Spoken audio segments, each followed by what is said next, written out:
Estem parlant, per tant, de que entre els solars propis de l'IBABI que tirarem endavant en pressupost públic del govern de les Illes Balears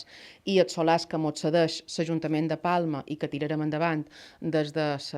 l'obra i el pressupost públic des de l'IBABI, estem parlant de 140 habitatges de protecció oficial que se faran a la ciutat de Palma, estem parlant que beneficiaran a unes 400 famílies de ciutat i estem parlant, per tant, de que som capaços de prioritzar les necessitats dels ciutadans i posar damunt la taula solucions. I sabem que encara queda moltíssim per treballar i seguirem fent feina junts per poder trobar aquestes solucions per als ciutadans i ciutadanes de totes les Illes Balears, però avui específicament parlam de la ciutat de Palma. Jo acabo la meva intervenció agraint a l'Ajuntament de Palma aquesta iniciativa de cessió de solars i que, per tant, puguem fer feina des de la col·laboració institucional com se solucionen els problemes. El diàleg, la col·laboració institucional serveixen per solventar els problemes de la ciutadania. No havia dit i dic que aquest projecte de 140 habitatges a ciutat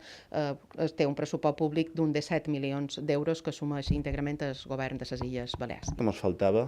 aquesta